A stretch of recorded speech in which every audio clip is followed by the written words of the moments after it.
Assalamualaikum warahmatullahi wabarakatuh. Perkenalkan, nama saya Nur Asifa dengan NIM 4601002. Di sini saya akan mempresentasikan PPT saya, yaitu Kemitraan dan Pembiayaan UMKM.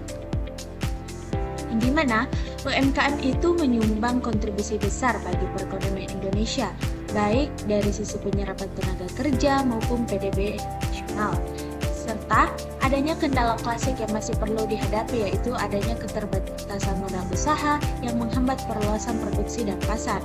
Dua, pendekatan utama untuk mengatasinya yaitu dengan kemitraan usaha dan akses pembiayaan seperti perbankan, lembaga keuangan mikro, ataupun fintech, yang dimana juga terdapat minimnya pemahaman berisiko yang dapat menjerumuskan pelaku UMKM ke pembiayaan informal yang merugikan. Pentingnya modal dan keterbatasan UMKM yaitu pentingnya modal, yang dimana modal ini sebagai penggerak awal dan penopang operasional, yaitu seperti bahan baku, peralatan, tenaga kerja, serta pemasaran. Serta penting yang kedua itu adanya pendukung ekspansi, yang dimana menambah kapasitas produksi, membuka cabang, serta mengembangkan produk baru. Dan yang ketiga, berfungsi sebagai buffer agar usaha bertahan saat kondisi tidak menentu. Dan keterbatasan modalnya yaitu adanya minim aset yang dapat dijadikan agunan ke lembaga keuangan formal, rendahnya literasi keuangan, sulit menyusun laporan dan proposal usaha. Prosedur pengajuan dianggap rumit sehingga terjebak pembiayaan informal berisiko tinggi.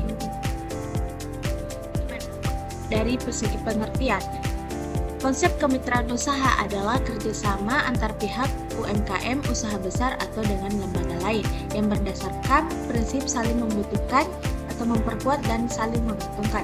Tujuannya itu untuk mewujudkan hubungan bisnis yang setara, meningkatkan kapasitas, daya saing, dan pemerataan kesempatan berusaha.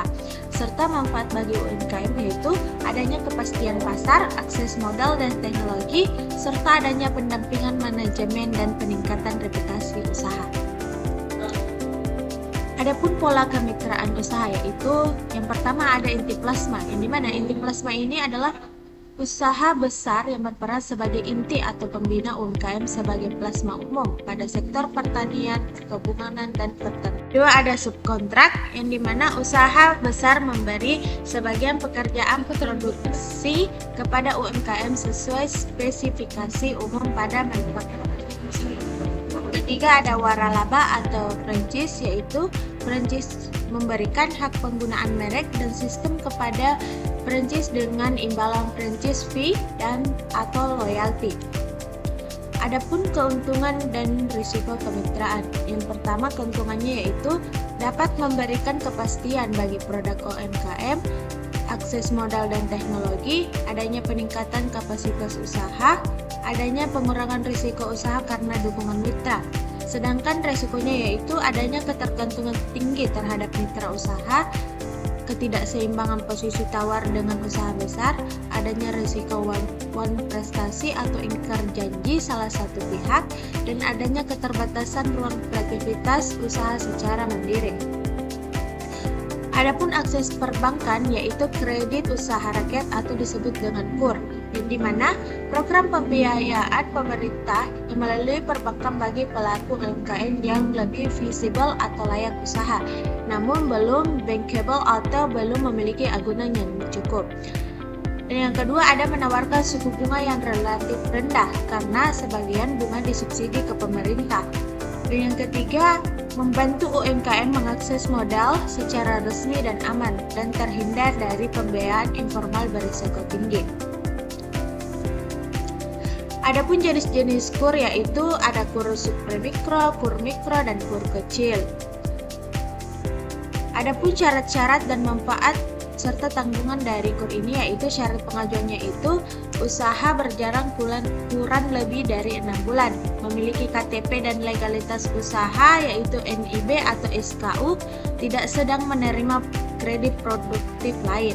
Manfaatnya itu untuk sebagai bunga rendah, proses lebih sederhana tanpa agunan tambahan untuk plafon tertentu, serta mendorong inklusi keuangan.